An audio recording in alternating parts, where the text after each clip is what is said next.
We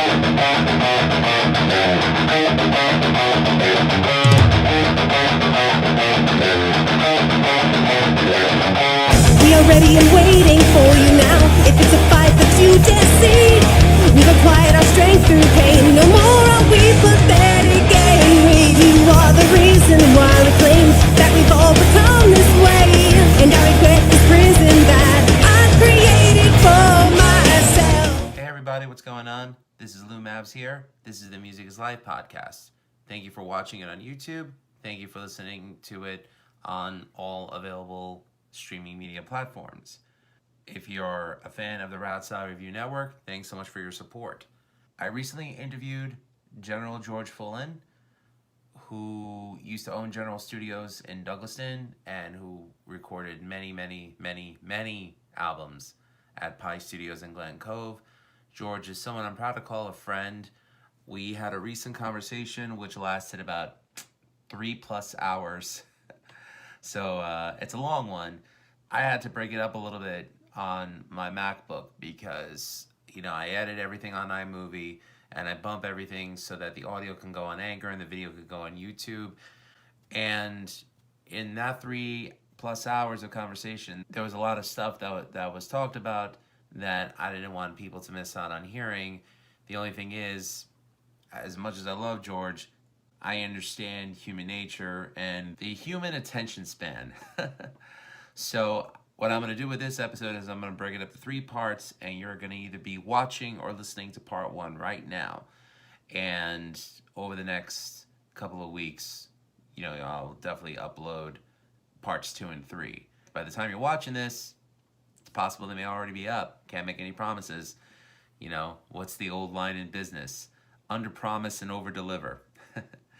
But it was a blast talking with George. I haven't seen him in a very long time. Actually, the last time I saw him in person, I went to his mother's funeral. Last time we saw each other before that, I recorded with him my old band, The Rebel Medium, the band that you hear in the intro every episode. And that was a wonderful experience recording with him because the song that you hear in the intro, Lose Control, is a song that I co-wrote with Jackie Weissert, who was the lead singer, rhythm guitar player, primary songwriter. So I'm very proud of that. I'm looking forward to reading your comments or suggestions, and just want to say thank you, George, for a great 3-hour talk, and I hope you enjoy it. So here's part 1 of my discussion with General George Fullan. Enjoy. Music is Live podcast, your host Lou Mavs, here on YouTube on the Music is Live podcast channel, also available on all available audio platforms where you can download your podcasts, including Apple, Google, Amazon, apparently now Pandora, which is cool. And I'm really happy to say that I am joined today by a very special guest. He is someone that I've had the pleasure of working with in the past on music in various genres. He is someone that I consider a very close friend, practically family. It's crazy because here we are the past year. Pandemic has kept a lot of people apart, but I actually got back in touch with him again during the pandemic. So I'm happy to say that he is here on the show tonight, and we're going to discuss his history in the hardcore scene, his history in music, and what he's doing right now, and just catching up and shooting the shit. I'm really proud to say that I have my General George Fullan, in the house, well, in his house, and I'm in my house, but we're here doing the podcast tonight. And let it be known that I know how to butcher a last name better than anybody. George, I'm sorry, it's not George Fullan, it's George Fullan. But no matter what, still the General. General. In the Zoom house. Well, thank you for asking me to do it, and I hope I don't disappoint. Nah, you never disappoint. Please, everything that I've done with you has been gold, and I'm sure this is going to be great. And, can't thank you enough for being a part of it. You're the first producer / engineer I've had on the show. And I'm glad that you're the first one, considering we've worked very close together with my wife, Erin Michelle, and with the Rebel Medium. And I've heard a lot of the other work that you've done. So a lot of questions to ask you, especially with, again, as I mentioned, us being in a pandemic right now, and the option of music itself being a career path that one would undertake, which may be lucrative, may not be lucrative, but again, it's always a matter of what reasons are you doing it for. And I learned a lot with you. And like anything, the more you speak to people, the more you learn and the better you could become. That's my primary reason for even doing this podcast in the first place. And again, thanks for being a part of it, George. Yeah, thank you. No problem. So, little background on you, where you're from, and what life was like for you growing up, and what got you into music in the first place. I grew up in Amityville. I'm the youngest of 7. If you want to talk about what life was like, that maybe is another podcast called Therapy. Oh, there's okay. Yeah, the same. Parents divorced when I was 5. Didn't have a lot of contact with my dad until a couple of years ago, and raised by my mom and my sisters. The normal dysfunctional Long Island utopian family. Actually, at that point, like, one of my sisters really gave me my love for music. I have to say that she probably had the most influence on me in my younger years, and was always playing music for me, all different kinds of music. She was really into the Grateful Dead. So she played a lot of Dead, and she would leave, 16, 17 years old. She would leave during the summers and kind of tour with the Dead. And it kind of showed me, like, oh, that music can be part of your life, to the point where, like, you go camping for 3 weeks on the road with your friends, and you're around music the whole time, and music is the center of that universe. Which then, like, weirdly led into my years in the hardcore scene, and like how many shows and all that stuff I ended up going to in my younger years.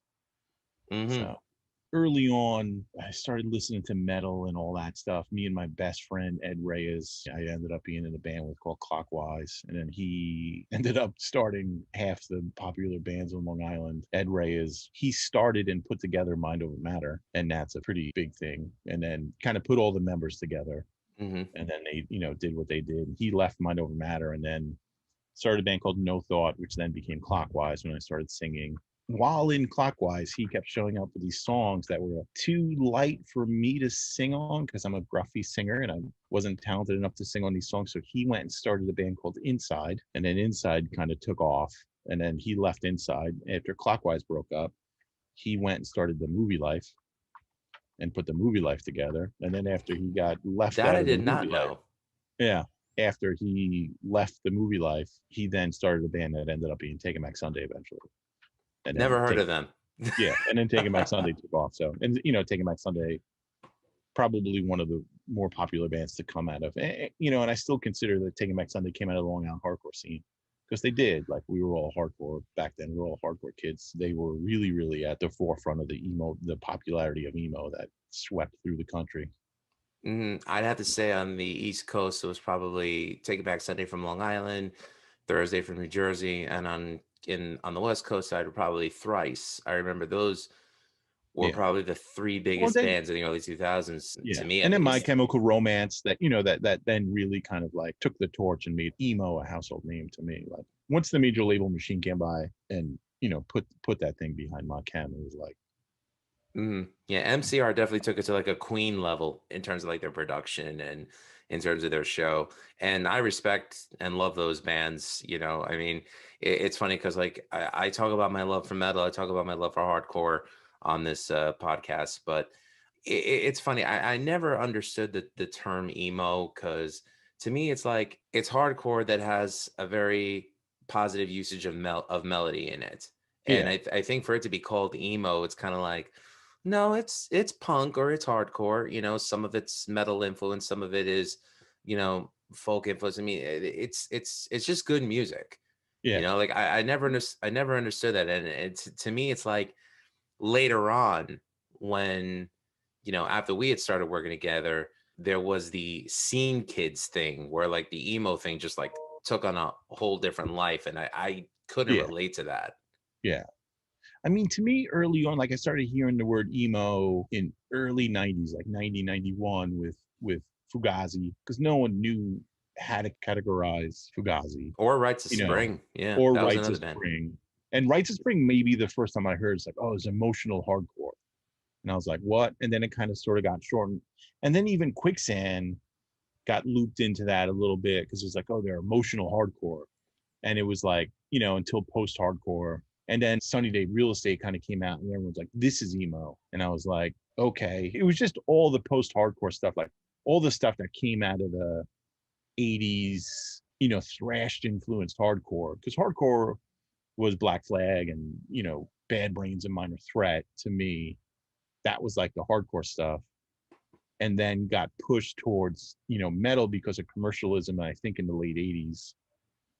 Where metal got really popular, like Metallica, Megadeth, and stuff, and you had these labels kind of like looking for the next big thing, and they were picking up hardcore bands and kind of making it more into thrash. Which then you had crossover stuff like DRI and all that stuff, which I didn't love that much. And then you had the sort of the older punk rockers like 7 Seconds, older punk rockers in the late 70s, getting in the late 80s, kind of putting out music. 7 Seconds put out Soul Force Revolution, which is like 7 Seconds meets U2. Still today, one of my favorite records of all time is Soul Force Revolution from 7 Seconds. And I think that came out in 87 because they were going the other way. They weren't getting heavier. They weren't chasing anything. They were just getting lighter and more mature in songwriting. And that came out with this punk influence.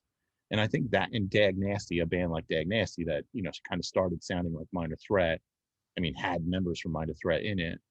And then by the late 80s, kind of putting out stuff like We Got It Dankos that was like really melodic, not even really hardcore, but just more melodic. And I think that's the stuff. That's the stuff that influenced me and Ed to do Clockwise. Was the melodic records of those bands. Saw 7 Seconds in 90 or 91 or something, were blown away by it.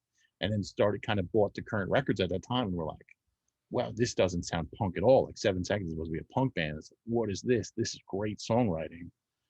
And it's like all that like the older guys doing this new melodic or even heavier, but still melodic stuff like a Quicksand or a Burn were just like blowing us away. And then when it came time to do Clockwise, it was like, let's write riffs like that. Let's write a chuggy part with a singy part over it, or some kind of other melodic or octaves or something on a guitar. And it really turned into that. And I think that was like the foundation of emo. Even my mom, who saw Taking Back Sunday later on, was like, oh, Ed's just doing the same stuff. He's playing the same music, but he's got a better looking singer now. I used to sing for Clockwise, so that was the joke. But so that's that. But to go back to the stuff, me and Ed, were 12 years old listening to Motley Crue and Metallica and all that stuff. And then somebody was like, you can go see these bands live. And when we were like 14 in 1987, we had faked our IDs so we could be 16, which was a friend of ours had the same typewriter that that looked like our birth certificate numbers. Okay. So we went to the library, photocopied our birth certificate, took whited out the year we were born, and then photocopied that, went to my friend's typewriter, made a bunch of photocopies of that because we had to get it right. Went to my friend's typewriter, he typed in a new year. We then went and photocopied that, and then we folded it up and brought that to the club and said, my mom won't let me leave with the real, like, I'm getting my license soon, but my wife won't let. We would tell the story to the bouncers every week until the point they would see us with this folded up copied birth certificate and they'd be like, come in. Because by the time we were 15, we had gone to so many shows at this club called Sundance in Bayshore that we knew the bouncers. Mm-hmm. To the point where like a huge fight would break out and the bouncers would protect us, or a huge fight break out that we would be involved in and the bouncers would put us to the side. And then when the fight stopped from happening, they would, like I have to say, I probably got into fights with 30-year-old dudes, and I was 15, and I was like, thought I was fucking fighting them and doing crazy shit like that when I was like 15, 16 years old. I think the last fight that I got into at a show, I went to go see Anthrax at the Paramount 10 years ago with Testament, Death Angel. Ooh, Death Angel. I've gotten into fights at Death Angel shows. Yeah, so my buddy Alan and I, we pushed our ways to the front. When it got to a point where we reached a certain age, we weren't moshers. We were like, no, we Yeah, want to stay in the front. But the problem with the Paramount is that, you could crowd surf and they won't stop you. yeah. So I remember this friggin' jackass who looked like he still lived in his mother's basement with his big Doc Martin boot decided to friggin' step on my head, push my neck against the guardrail. And then I just went into Hulk mode. I just threw him off me into the front of the guardrail. As soon as he got up, I decked him in the face. And then he was he was gunning for me. Then Alan's Yeah. like, duck down, duck down. I'm like, what are you doing? He's like, I'm not bringing you a dead body home to your wife. Just duck down. And I was like, yeah, I'm probably not going to push myself to the front anymore. It shows, but Yeah. there's always got to be one schmuck to ruin it for everybody. So I completely understand that. And, it's funny that you're talking about like all the effort that you put into the fake IDs to go into shows. This was before they started doing all ages or. So this was at a we mainly started going to shows at this place called Sundance because it was like, whatever the Long Island Rock magazine would advertise shows. Mhm. And you get a whole lineup, like the old days of like looking through the Village Voice or whatever. Yeah, I think Good Times is like the last magazine that does that, although there hasn't been any shows Probably it like might for have a been year. Good Times back in the day. So like we'd find Good Times at like, Uncle Phil's record store. Or like we Mhm. used to go to we used to take the train to Valley Stream. So we grew up in Adville's South Shore. We take the South Shore line to Valley Stream and go record shopping at Slip Discs in Valley Stream. And I have to say, like, that's if it wasn't for those folks at Slip Disc, like I might be listening to different music right now. Mm. Because it would just be like, oh, I like this, and it'd be like, well, then have this. It's like have this, have this. Like we listen to so many bands, and like, we would show up there, like bands would stop and sign stuff, and like Ed was really into getting autographs and stuff like that. So we'd go with him, and he'd get like, his jacket signed or something like that. Mhm. And then you'd find out about a show, like, we saw, and this is probably when I was 16 or 17, because I think I drove to the show, but we saw Sepultura at this place Sundance in front of like 18 people, like That's their first insane. US tour. Yeah. And then I think they slept at our friend's house. Oh. So like, there's just, Th- there's stuff like that like we just were so into metal back then. And then slowly, transitioned into hardcore. But, we were like little metalheads. My hair was down to the middle of my back. I was 16. Mhm. I couldn't wait to get my license. But back in the day, we used to take the train. I'd go to Angle train station, hop on a train, go to Bayshore, walk through a pretty horrible neighborhood, but I grew up in a pretty horrible neighborhood, so I knew what to do. And then go to these shows and then not come home until like we would catch the 7 o'clock train in the morning on the way home Oh, because the geez. shows would end at 3 a.m. Mm. So Like, this. it was like he slept at my house, I slept at his house kind of thing. It was, to go to these shows, and like his neighbor who had the typewriter was a little bit older than us. So he got his Mhm. license when we were 15. And then that was it. We were at Sundance every weekend. I'm guessing this is pre-union hours. The same friend of mine that I went to Anthrax and Testament with, he went to go see Dream Theater play at Radio City Music Hall when they did their score show. I'm Well, sorry. we'll get into the story of that later. Yeah. But he said that Dream Theater ended 2 minutes late, and apparently I think they owed the union $30,000 in overtime Yeah. fees. Yeah. No, So- this wasn't New York City. This was Bayshore on in Long Island. So Long Island And, kind of was and went there by would different be- rules, yeah. Yeah, there would be 5 bands, and the show would start at 10 o'clock at night. Oh my God. Yeah, that was like normal. It was like a rock club. It'd probably fit, legally probably fit 350 people in it. Illegally, it was 500. Lemoore in Brooklyn was like that too, right? Where like the headlining act would go in 2 a.m. Yeah, it was just like Lemoore's. Mm. The whole structure, all that stuff. It was a B market club. Yeah, So, but it sounds like Sundance and Lemoore always sounded like they had the best bands there. Like, I mean, to have been alive at that time, to No, have we seen it went- would have we been went- great.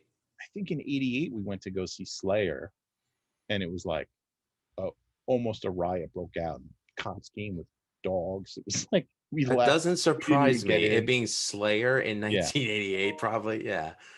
But I saw Dark Angel there. I saw I mean, I saw one of the best shows of my life there, which was Faith No More before they got popular, before they had that hit song. So was Chuck Mosley the singer at the time?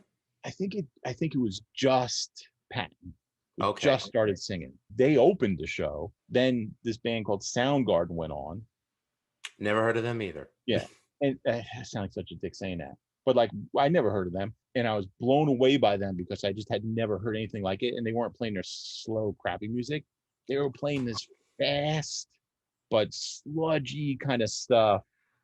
And he was going nuts. He broke the roof off. Bouncer almost beat him up. He Ah, broke the ceiling above the stage because he was like, there was feedback. They were playing so loud they couldn't get his mic loud enough on stage for him, so he was like well, yeah, freaking he out belted and the fuck out of complaining. his vocals back then. Yeah. And then Voivod went on, and we were there to see Voivod. And I have to say that Voivod show is in my top 5 favorite shows. Like Soundgarden and Faith No More did not have to play. Fucking Voivod was one of the best shows I ever saw, and the energy of the crowd was great. No one fought. Like it just was this amazing feeling to see Voivod. Time out. Voivod, Soundgarden, and Faith No More all on the same Voivod bill. headlined, and it sold out, and the place was fucking packed. I would have So loved that to was have that honestly was been a fly on the wall there. Holy shit. that was probably 90 or 91. Probably. So this was okay. So wow. I So could always seeing go the back, like I could look up when Faith No More had that hit and then go back 6 months because no, no, that's exactly. I believe it, and honestly, I love all three bands, and just to say, just to hear that you saw that, I feel so cheated. Like I was just like, why didn't my parents conceive at an earlier time? Anyway, Yeah. because Um. I have an embarrassing thing that I have to admit is that I mean, me being born in 1980, I didn't discover hardcore until about 96. No, and that was around the time that I was listening to bands like Quicksand and Orange 9mm, and I love those bands, but then I was Yeah. like, What a great thing to get into. It "Ye- took it took me years of listening to hardcore for those bands to start happening. right, and you remember when Walter from Quicksand was in Gorilla Biscuits, Shaka from '09 was in Burn, and here I I am saw discovering Burn. I saw Burn. I saw Gorilla Biscuits. right, and here I am discovering them at the not I don't know if I would say the Going apex or the backwards. crux of their Yeah. career, but I mean right when they were starting to like really take off, and here I am now going back and discovering where they came from, and then I went out and bought my first hardcore CD, and I actually have to thank Slayer for that, because if it wasn't for the Undisputed Attitude album, I would have never have heard what those 80s hardcore bands would have sounded like. Mm. And the first hardcore CD that I ever bought at 15 years old in 1996 was the Minor Threat complete discography, and I fell in love with it. Minor Threat's the band that really had the most effect on my life. I would say so too. I mean, I think when we met, you identified as straight edge, correct? I'm still straight edge. Yeah, still identify as straight edge. Like I fucking still buy clothes and embroider X's on them all the time.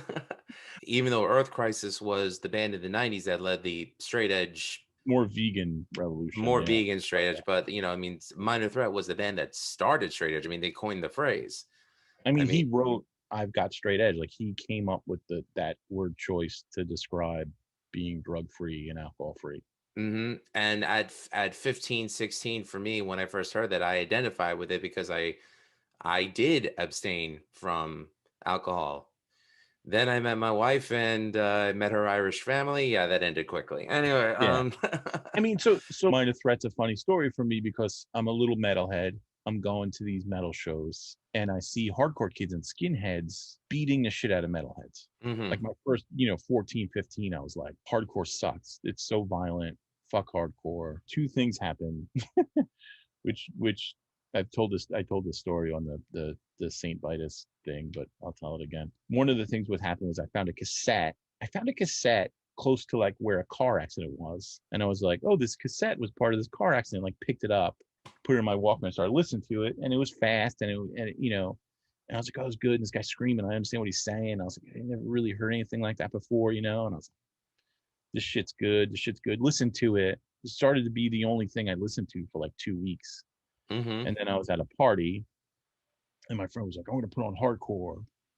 And and I was like, no, fuck hardcore. Those guys are assholes. Like they beat up metalheads. Fuck hardcore kids. And he put on Minor Threat, and that was the cassette, the unlabeled cassette that I was listening to. No. And I was like, wait, this is fucking hardcore? You know, I'm 15. I'm like, this is hardcore? It's like this light bulb went off. And he was like, yeah. And I was like, what else is this? And then he made me a tape with like, and this is 88, the greatest hits of what 88 hardcore was about, you know? Mm-hmm. And I was like, holy shit, this is awesome. So in around that same time period, I was cool. I was listening to black, dark metal and fucking Slayer, and like the heavier the better and the more satanic the better. And I was talking to my friend's older brother, who was straight into Poison and Cinderella, and he would hairspray his hair up every day, and he'd put on fucking eyeliner, and he was wearing bandanas around his wrists, and he was way into the fucking hair metal. He had a fucking Jackson guitar. He was jam every day and this fucking stuff. So, and he's 4 years older than us. And I remember talking to him, and he goes, listen, he's like, you motherfuckers, you fucking metalheads, you Slayer assholes, call us posers.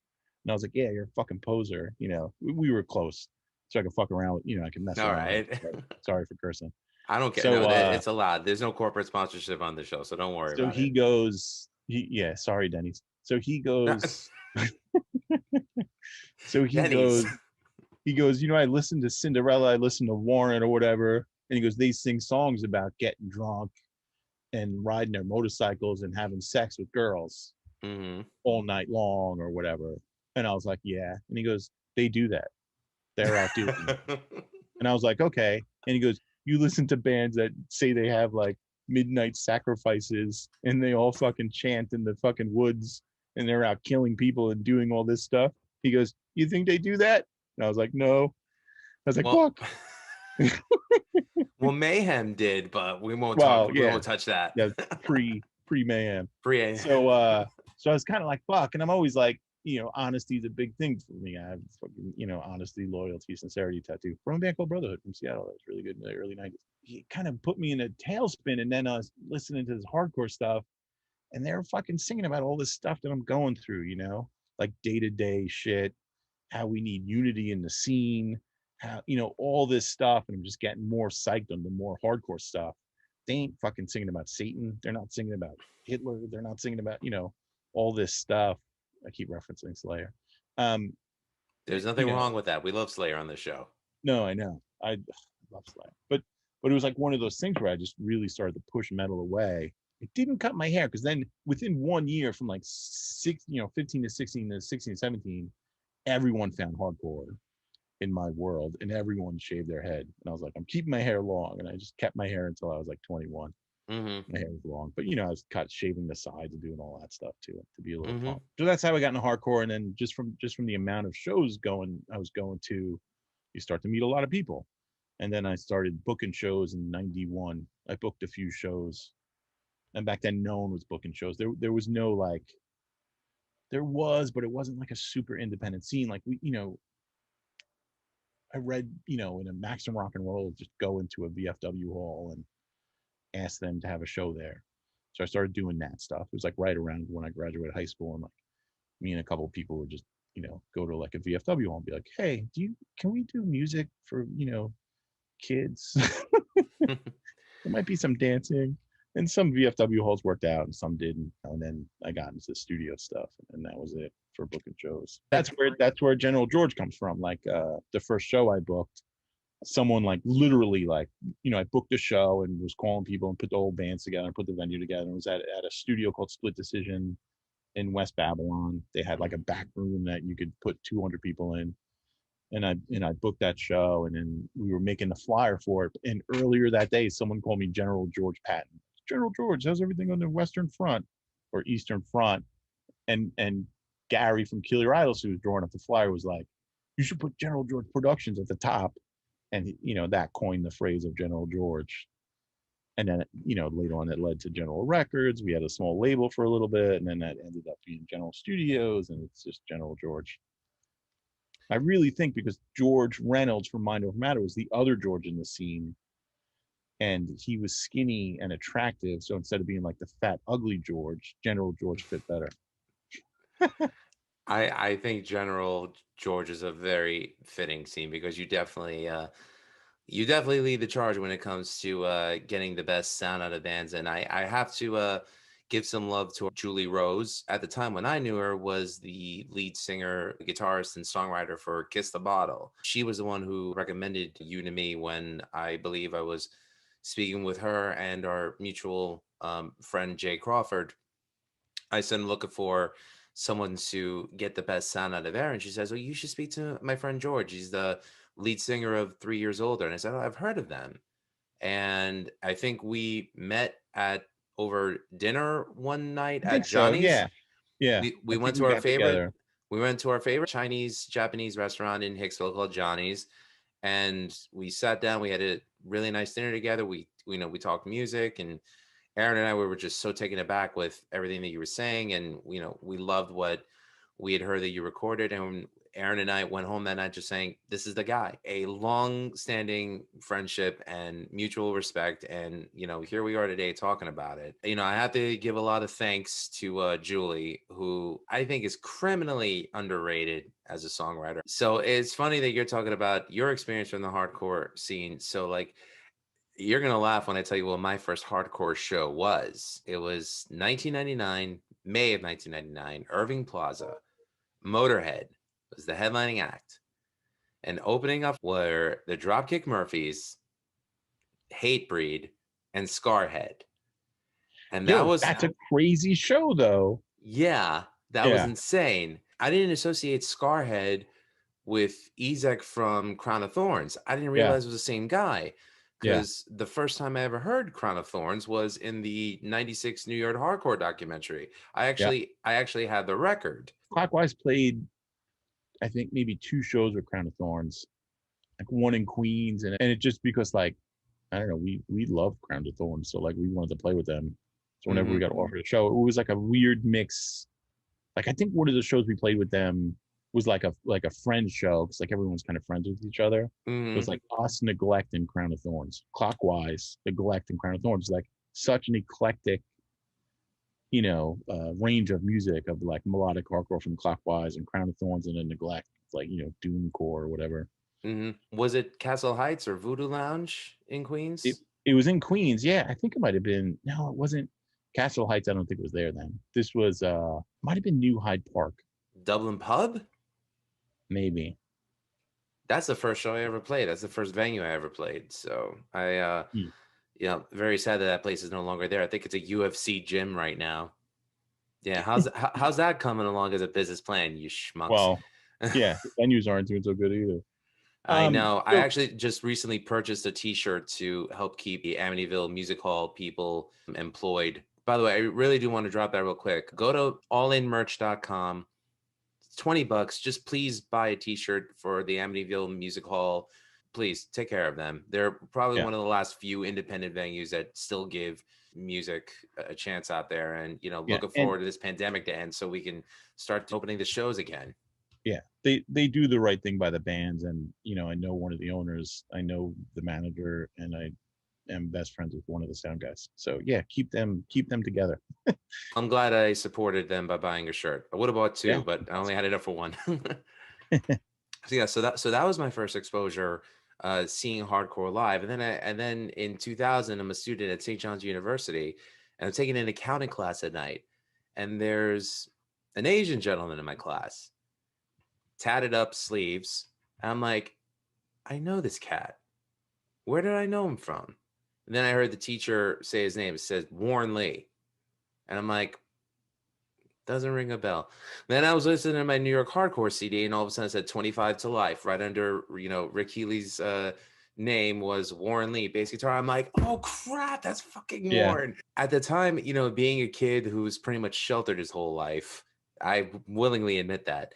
When I started speaking to Warren, Warren's like, we're just regular people, man. Like we play music because it's fun for us. We don't buy into the rock star bullshit. I have to thank Warren for telling me that, because when I realized you could be a musician and not have to live this stupid rock star mentality. It's like it just felt so much easier to just say, yeah, I play music and Yeah. not worry about anything else. That was the wonderful thing about the hardcore scene, or just being in hardcore bands, was like, you all supported each other, and it was like you were in the crowd for the band, either playing before you or after you, like, or just being like, oh, those dudes showed up for my show, I'm going to go out to their show. Like, you just supported each other in a way that like doesn't happen in other music scenes, and It it really would like doesn't. it would bum me out that it didn't happen in other, like, it took me, because I was so immersed in the scene, through the 90s, and booking shows or helping people book shows, or like, oh, helping build a stage in my friend's basement from milk crates and plywood. Like, it just was like I would show up and just do anything to help the show go on, or like, help do sound, or like fix a microphone, or like when I got the knowledge to do that stuff, like that like when I started kind of like, not till like towards the end of like when I owned my own studio, and I started doing like a lot of singer songwriters, which is actually like a genre of music I really like recording it. It's just like you could really kind of spread out and do interesting production stuff on singer songwriter stuff. You can get it. But and they would just be like, they're these amazing songwriters with amazing musicians, and they'd play in front of 10 people. And I'd be like, where's the band that opened? And they'd be like, oh, they leave. It's like, well, did you watch them? No. There was just no scene built up. They just wouldn't support each other. And it's kind of like, oh, you just haven't, like, to me, it was like one of those, like, oh, you don't, like, you can't call someone up in Philly and get a show. And they're like, no, we don't know how to do that. I was like, It's still like that. oh, It was still like that up until yeah. like, last I think year. it's just like that. I just think the hardcore scene's the hardcore scene, and it's such a subgenre that like you all want to hook each other up. But I also think that that's changed a little bit. Like, you'd listen to 14 bands, and 10 of those bands' albums were about unity and staying together and like standing strong and helping each other out. And then in the late 90s, like, you just didn't hear that on records anymore. So then no one had that drilled into them to help the next person along. I hate to admit it, but I think once it became marketable Yeah. or financially feasible to have bands like that, it was less about, unity and less about what it started for was as a reaction to to what the major labels were putting out, Yeah, and the big rock machine. yeah. I think what happened was once bands realized, oh, I can make a living from this, then it became less about that. I'm glad that at least I got to experience it once I started doing shows and playing like, weekend tours with my former bandmates. A lot of times we would be there early for the other bands, and we would Yeah. stay late for the other bands, and they would show us the same respect. And, Yeah. it kills me that that's just not there anymore. And Yeah. not that it's there now, but I mean, like, it stopped being about that, and I Yeah. think it's a damn shame. Well, I think, with the popularity of emo, and the fact that you could build in 300 kids in every town at every show, buying $5,000 worth of merch, like, it just, like, there was money to be made there, and all the local little clubs saw that. So it was taken out of the VFW halls and put in this, like, well, here's a stage that's 3 feet high and has a PA system and a sound guy that has to get paid, and like all this stuff. And then booking agents were booking all these bands all over the country, and there are people swimming back and forth between different places. I just think like the machine of rock came in, and it's fine. A lot of people I know worked in that machine and still work in that machine, even though it's taking a pause for a year because of the pandemic. But I just think that just changed the immediacy of like when Clockwise would go out and play on the road, and we didn't even tour that much, but it was like we had to call people. Like, I got a number to some guy in Pennsylvania, and it was like I'd call him and be like, hey, Eric, we're thinking about playing Philly March 6th. Do you have anything the 7th? And you go, oh no, but I'd love to see you. There's a coffee shop I could have you play at do you mind playing with like a couple of local bands? And we'd be like, we'd love to play with some local bands. And then like, and then that would be like a Saturday, and then we'd play somewhere else in Jersey on Sunday and come home. But it was like that was all phone calls, and a month in advance or 2 months in advance. And then before you left, you go, "Hey Eric, is it still on?" Be like, "Yeah, I still have that spot." Or you wouldn't hear from Eric. You'd show up at the coffee shop and they're like, "Nah, man, we had a fight here last week, and we're not doing shows here anymore." And be like, "Okay, I'll take a large coffee." It's like, and then you'd hang out somewhere in Pennsylvania and then go to your show in Jersey on Sunday. It just was. But now it's like a booking agent and manager and all that different stuff is like booking that same size band. Well, it's funny because one of the things that I promote on the podcast is the idea that musicians, they're at actually an interesting point in time right now where they could do everything on their own. That doesn't require the booking agent. It doesn't require a record label.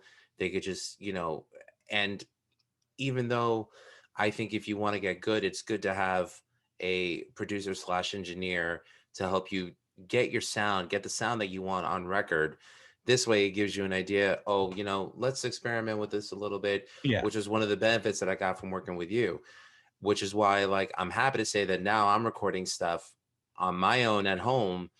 And if I wanted to put a band together, it's like, okay, write the songs, find like-minded musicians who just want to do it for fun, have no problem doing it on the weekends, getting together, practicing the stuff. And, we don't have to worry about the pressures of a major label because it's like, we're playing music that we love to play. And, Yeah. we're out performing it and we're happy. We have functional vehicles that can get us from point A to point B and back home. Although I will admit some of the fun times were when my 91 Ford Explorer would break down and we tried to fix it.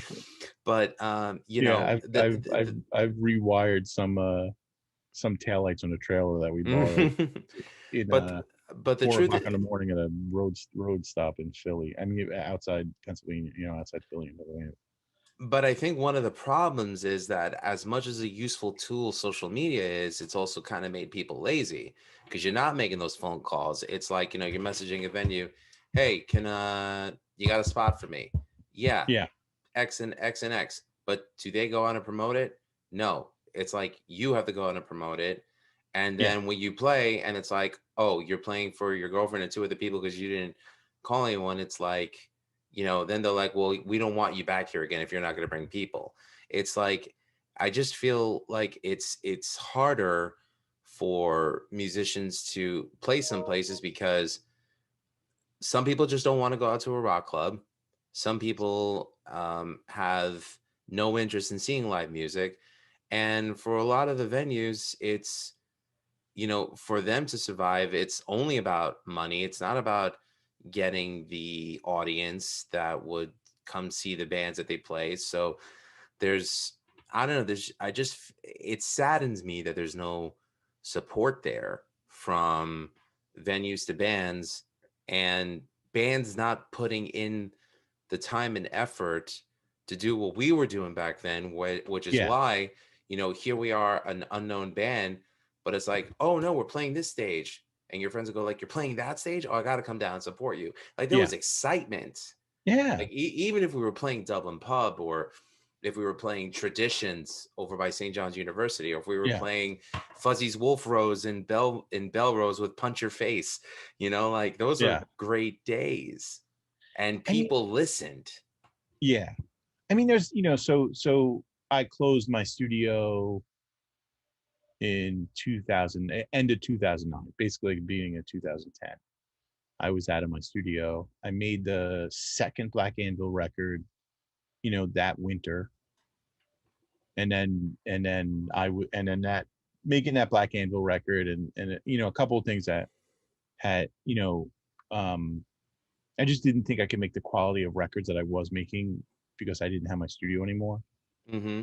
I was bummed out. And then towards the end of my studio, I was just like making records and making music for things that was very uninspiring, stuff that I was keeping my lights on. I made, 1 or 2 records in 2009 that I really liked, but like I was burnt out, I was burnt out of, working 100-hour weeks and not really, besides the music I was making and the people I was spending time with, not really having anything to show for it, like, almost, on the edge of being homeless all the time and not coming up with rent, and like the struggle of just living life. And then I met my girlfriend, who is now my wife, and really sort of wanted to settle down with her, and just kind of seeing the writing on the wall of the music industry. And a couple of things happened. It's funny, I'll tell the end of my music industry story before I tell the beginning of my music industry story. But That's okay. This show's off its rocker anyways.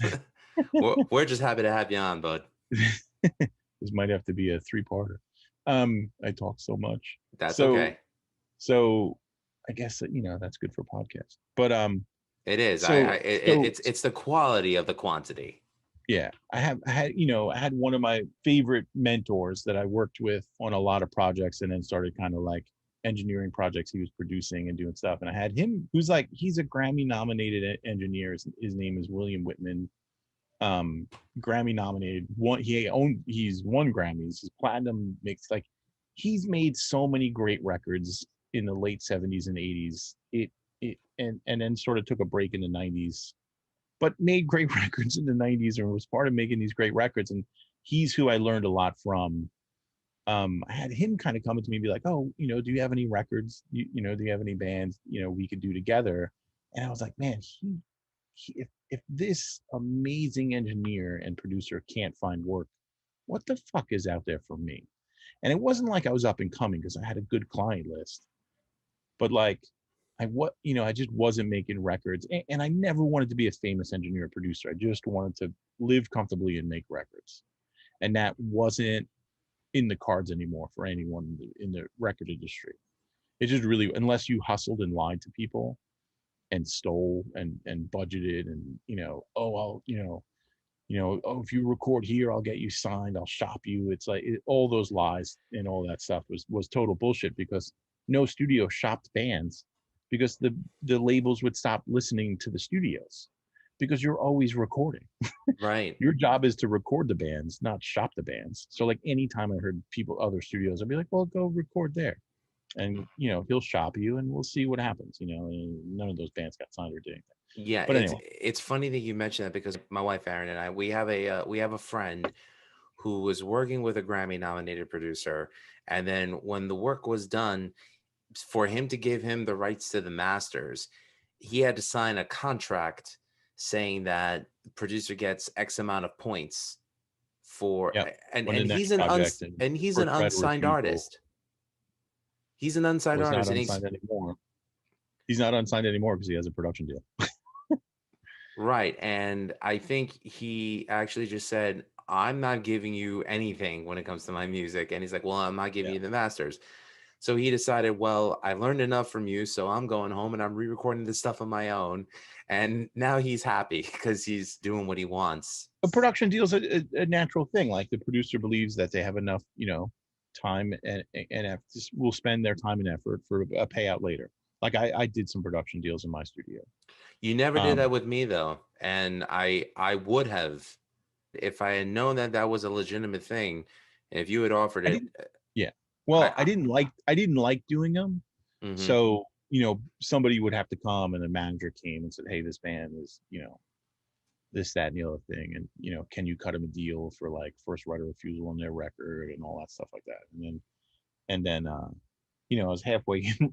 So I was halfway into recording this band. We were doing a 5-song EP where I was basically fronting half the studio time for, as part of the production deal. And it was going good. And, and there's a difference between when like someone's paying for something or I'm paying for it. And I remember getting in the fight with the guitarist and being like, you're going to play this again. And he'd be like, there's nothing wrong with it. And I was like, there's this, and this wrong with it. Just fucking play it again. Because it was one of those things where it's like, it was all my time. They weren't paying by the hour. We were just doing 5 songs. So it was like, that band was sounding really good because I got to really dig in. And I told the singer he needed vocal lessons. He told me he went to vocal lessons with a good friend of mine, actually one of my best friends at the time. And she's like, that dude never showed up. And I was like, what are you doing, dude? And it ended up he was taking the money that the band was paying for his vocal lessons and buying coke, and then the band broke up. That's why I didn't do that many production deals. I got it, but I always said that if I had made it to a point in the music industry where a major label would have found interest in me, I would have been like, okay, I only work with one producer. Yeah. Like that's I that, mean, that and I, then they would have been like, no, that's not true. Go work with this stuff. Like, I recorded a bunch of stuff for Taking Back Sunday, and Taking Back Sunday, hey, we want to use our friend who's a producer. And the guy from Victory had no idea who I was or where I worked or the quality of studio that I was at. And it was when I was at Pi. So they would have had a way better sounding first record. And then they were hmm like, we got this deal. He just did a Thursday record. He gives us a good deal. And they oh, went to Jersey. I plan on Eh, talking to Tyler from Crippled Urn and Dr. Acula. I'm sure he has a lot of nice things to say about Tony Victory. yeah. Well, everyone's in lawsuits right now. So, Ev- um, oh, I believe it. so I was burnt out. Whitman kind of was asking me for records and made me think about it. And also, like, I just didn't like the attitude of musicians at the time because it was like, oh, you could fix that. And it's like, no, I don't want to fix it. I want you to play it. You've been part of that where I'm like, hey, you got to play that again. Hey, you got to play that again. Let's make it tighter. And I hope, like, at the end of when I was done making records for people, they'd be like, I'm a better musician now. I know my songs better because you made me play them. But there's a lot of people that just didn't want to play their stuff again. Just to interject, yes, he did that, and yes, it made me a better musician. Yeah. And, Listen to your producer, engineer. They know what they're talking about. yeah. And that's that's the world I came from, and like this, the records I was part of, being an assistant engineer on. So, it's towards the end, and then I was at a show and I was talking to a friend who owned a label in Jersey, and I was like, hey man, you get any good bands? Are you excited about any of the bands? And he goes, I haven't been excited for the last 4 bands I signed. And I said, what do you mean? Like, you have a good indie label, you have good funding, you should be signing bands you're excited about. And he goes, the bands I'm excited about sit on the couch and don't fucking do anything. And I said, well, what do you mean? He goes, the 2 bands I signed, and this when MySpace was a thing, he goes, have 18,000, over 20,000 followers on MySpace. They toured themselves for 2 years without a booking agent. They've busted their ass. And I'm like, well, what about their music? And he goes, it's okay. Hmm. So I'm like, who gives a shit about a good band anymore? This band, he's going to sign. He's going to force it down people's faces. Music sucks. And then I was kind of done. I was done. Uh, I've had that similar Being a issue with professional, musicians. being a professional engineer producer, I was done. I, I've left the industry. I don't blame you. I mean, as a musician, I think I just got kind of jaded with certain people. I remember that at the time I was playing an Epiphone Les Paul. Now, I don't have enough to drop 3 Gs on a Les Paul custom. Yeah, I have And I have to 3 Epiphones behind me. I love them. nothing wrong with them. I was happy with playing it because I was able to get the amp and get the pedals. There we go. Nice pan of George's guitars. And as you can tell, I have my 5-string Ibanez X Series bass and my Dean Vendetta, which is a neck through and plays beautifully. Deans make good guitars. I know. I can't believe They Mustaine's made leaving some Dean now. they made some bad guitars that were like under $500 and they got a bad name, probably hmm like 90s, but they make some quality stuff. They do. I really like I their recorded Vendetta for 'em. series. I was buying budget instruments. Some of the musicians that I played with, some of them are like, I don't care. He needs a $3,000 guitar. He's not worth his weight. I'm like, really? Let me hear you play something. Yeah. Blah. And I'm just like, all right. To me, it's like when I got together with musicians, do we get along as people? Number 2, can we get along as songwriters? And as long as for me they met those 2 curriculum, I was happy with it. I don't think it was self-sabotaging of me, but this is the problem that I had with staying in a band too long was because nobody was getting their priorities straight. It was like, okay, we're not rock stars. We're not trying to be rock stars. Yeah. We're trying to write good songs. We're trying to put on a good show. We're trying to, get good time in the studio. And it just seemed like, with the exception of like a handful of musicians, I would say about 25% of them that I could get along with it. You had the other 75% who were dicks about it. And Yeah. it's probably the reason, and people could say, well, if you failed as a musician, you have to blame yourself. I'm like, all right, number one, just because I never signed to a major label, I don't consider myself a failure as a musician because I'm still doing it and I'm Yeah. still loving it.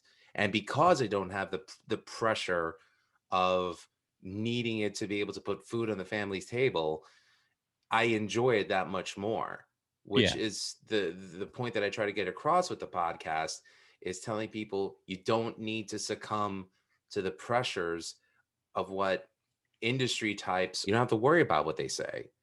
It just kind of freaks me out that here we were at the tail end of bands getting signed when it meant something.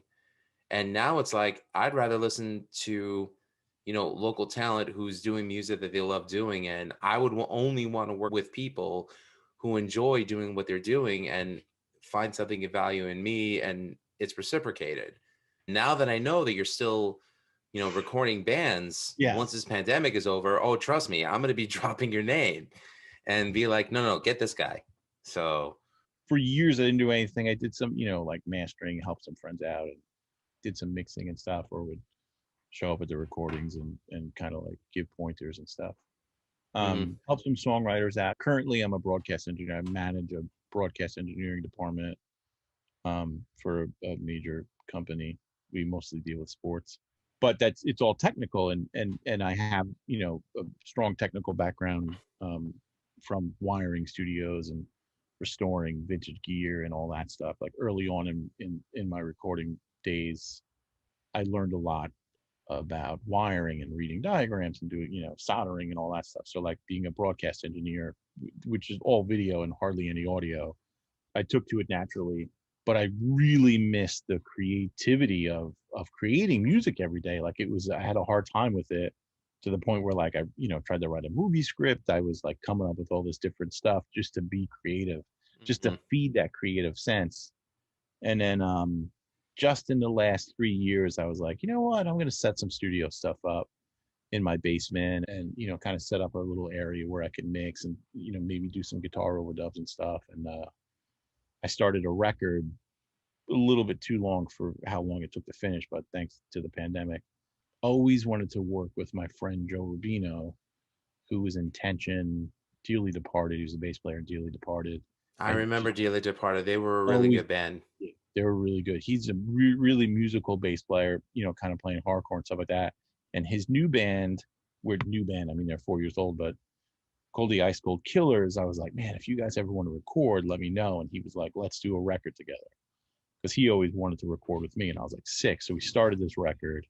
He was going to be EP at first, and then like him, he writes songs like crazy. So then he went back to the studio, recorded more songs, and he went back to the studio, recorded more songs. So now it's a full length, and I've just finished mixing it, and it's going to be released in May. Probably one of the proudest records I've worked on.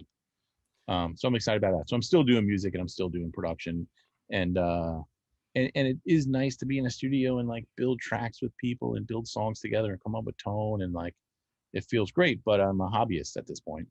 By the way, if anybody wants to hear what that song is, it's available on iTunes. The band is called the Ice Cold Killers. The name of the single is We're the Enemy. So I suggest if anyone wants to hear it, check it out. That's a little single that we dropped early in fall. Thanks so much for tuning in to the Music is Live podcast. I hope you enjoyed my interview with George, either by watching it on YouTube or listening to it on various platforms. Tune in to me weekly with Wayne and Greg on Rat Saw Review Network. And whenever I have a chance to upload new content of my podcast, you will see it here. You will hear it on, well, wherever you can download all of your fine podcasts.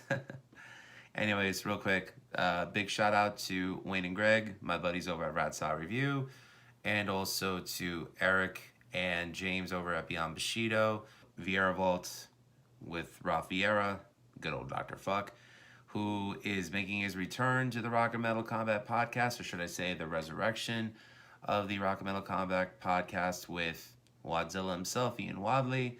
Looking forward to that. And also a big shout out to Aaron and Chris over at Decibel Geek. Anyways, remember, all art is valid, and if there's one thing I learned being in the hardcore scene growing up, it is better to be hated for who you are than to be loved for who you are not. Just remember that. All right. Cheers. Thanks for watching. Thanks for listening. Take care.